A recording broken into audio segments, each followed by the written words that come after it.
தற்போது மாநிலங்களவையில் வக்ஃப் மசோதா தாக்கல் செய்யப்பட்டிருக்கிறது. இது குறித்த முழு விவரங்களை வழங்க செய்தியாளர் காவியா நம்மோடு இணைப்பில் காத்திருக்கிறார். காவியா, வணக்கம். விவரங்கள். வணக்கம் நவீனா. பல்வேறு அரசியல் பரபரப்புகளுக்கு மத்தியில் மக்களவையை தொடர்ந்து மாநிலங்களவையில் மத்திய சிறுபான்மை நலத்துறை அமைச்சர் கிரண் ரிஜிஜு வக்ஃபு திருத்த மசோதாவை தற்போது தாக்கல் செய்து வருகிறார். மத்திய வக்ஃபு கவுன்சிலில் உள்ள 22 உறுப்பினர்களில் 2 பேர் இஸ்லாமியர் அல்லாதவர்களை சேர்க்க வேண்டும். மாநில வக்ஃபு கவுன்சிலில் உள்ள 11 உறுப்பினர்களில் 2 பேர் முஸ்லிம் அல்லாதவர்களாக இருக்க வேண்டும் உள்ளிட்ட பல்வேறு திருத்தங்களுடன் இந்த மசோதாவானது நேற்று மக்களவையில் முன்மொழியப்பட்டது. அதாவது அந்த மசோதாவின்படி 5 ஆண்டுகளாக முஸ்லிம்களாக உள்ளவர்கள் மட்டுமே தங்களது சொத்துக்களை வக்ஃபு வாரியத்துக்கு தானமாக வழங்க முடியும்.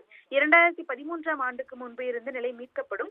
வக்ஃபு வாரியம் உரிமை கோரும் நிலங்கள் தொடர்பான புகார்களை வருவாய் நீதிமன்றம், உரிமையியல் நீதிமன்றம், உயர் நீதிமன்றங்களும் விசாரணை நடத்த முடியும் உள்ளிட்ட பல்வேறு திருத்தங்கள் அதில் முன்மொழியப்பட்டிருந்தன. வக்ஃபு தீர்ப்பாயத்தின் முடிவை எதிர்த்து உயர் நீதிமன்றத்தில் மேல்முறையீடு செய்ய முடியும் எனவும் தெரிவிக்கப்பட்டிருந்தது. இந்த நிலையில் தொடர்ந்து இந்த மசோதாவுக்கு எதிர்க்கட்சிகள் கடும் எதிர்ப்பு தெரிவித்து வந்தனர். குறிப்பாக நாடு முழுவதும் வக்ஃபு வாரிய சொத்துக்களை ஒழுங்குபடுத்த வழிவகுக்கும் வக்ஃபு மசோதாவை மக்களவையில் கடந்த ஆண்டு ஆகஸ்ட் அறிமுகம் செய்யப்பட்ட நிலையில் எதிர்க்கட்சிகளின் கடும் எதிர்ப்பை தொடர்ந்து நாடாளுமன்ற கூட்டுக்குழுவின் ஆய்வுக்கு அந்த மசோதாவானது அனுப்பப்பட்டது. மசோதாவை ஆய்வு செய்த நாடாளுமன்ற கூட்டுக்குழு 655 பக்க அறிக்கையை தயாரித்து அதில் சில திருத்தங்களுடன் மத்திய அமைச்சரவையானது முன்னதாக ஒப்புதல் வழங்கியிருந்தது.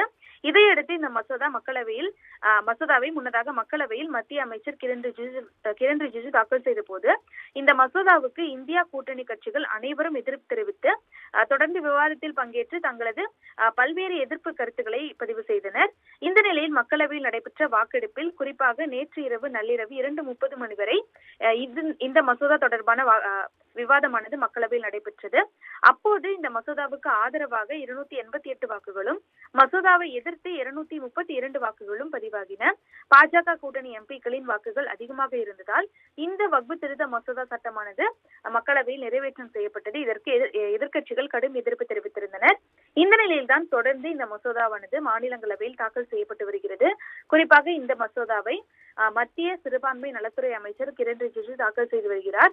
இதைத் தொடர்ந்து அனைத்து கட்சிகளின் எம்பிக்களும் தொடர்ந்து ஒவ்வொருவராக தங்கள் கட்சிகளின் சார்பில் கருத்துக்களை தெரிவிப்பார்கள் என கூறப்படுகிறது. தொடர்ந்து இன்றுடன் மாநிலங்களவையிலும் இந்த மசோதாவானது நிறைவேற்றப்பட்டு விட்டால் நாளையுடன் கூட்டத்தொடர் நிறைவடையும் நிலையில் விரைவில் இந்த மசோதாவானது சட்டமாக்கப்படும் எனவும் தொடர்ந்து பல்வேறு எதிர்பார்ப்புகள் என்பது எழுந்திருக்கிறது. விவரங்களுக்கு நன்றி காவியா.